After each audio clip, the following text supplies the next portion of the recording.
Paris లో black everything పేరుతో యువత నిరసనలు వ్యక్తం చేస్తోంది. కొత్త ప్రధానికి వ్యతిరేకంగా ఆ స్థానిక యువతంతా రోడ్డెక్కారు. రోడ్లన్నీ మూసేసి టైర్లకి నిప్పంటించారు నిరసనకారులు. ప్రభుత్వ ఆర్థిక విధానాలపైన ప్రజల్లో తీవ్రమైన అసంతృప్తి వ్యక్తమైంది.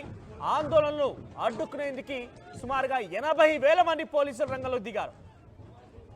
200 మంది నిరసనకారులను అరెస్ట్ చేశారు. విశ్వాస పరీక్షలో మాజీ ప్రధాని ప్రణోయిస్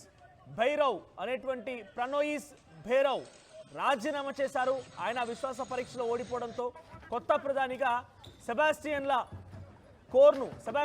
కోర్ను ప్రమాణ స్వీకారం చేశారు. అయితే సెబాస్టియన్ నియామకాన్ని వ్యతిరేకిస్తున్నారు పారిస్ ప్రజలు. ప్రెసిడెంట్ మాక్రాన్ కు అత్యంత సన్నిహితుడు సెబాస్టియన్ లెకోర్ను.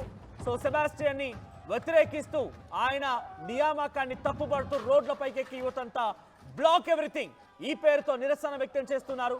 ప్రణోయిస్ భైరవ్ రాజీనామా చేయడంతో కొత్త ప్రధానిగా సెబాస్టియన్ కోర్ను ఎన్నుకున్నారు. సెబాస్టియన్ కోర్ను ప్రమాణ స్వీకారం చేశారు. ఆయన నియామకాన్ని ప్రజలంతా తప్పుపడుతున్నారు. ప్రెసిడెంట్ మాక్రాన్ కు అత్యంత సన్నిహితుడైనటువంటి సెబాస్టియన్ లెకోర్ను నియామకాన్ని తప్పుపడుతూ రోడ్లపైకి ఎక్కి నిరసన వ్యక్తం చేస్తున్నారు. ఆ విజువల్స్ మనం చూస్తూ ఉన్నాం. రోడ్లపైకి ఎక్కి రోడ్లపై డస్ట్బిన్లని ఆ కార్లని ఎక్కడెక్కడ ధ్వంసం చేస్తూ నిరసన వ్యక్తం చేస్తున్నారు. ఒక్కసారిగా ఆగ్రహంతో రెచ్చిపోయిన ఆ ప్రజలంతా అలా చేయడంతో 80,000 మంది పోలీసులు అక్కడికి చేరుకొని ఆ నిరసనకారులను అడ్డుకునే ప్రయత్నం చేశారు. 200 మంది అరెస్ట్ చేశారు. టియర్ గ్యాస్ ప్రయోగించారు.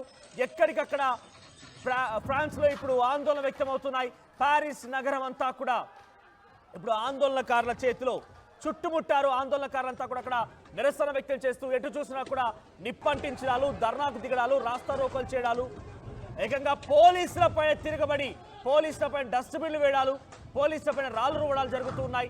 పారిస్ లో ఎటు చూసినా ఈ ఆందోళనలు కనబడుతూ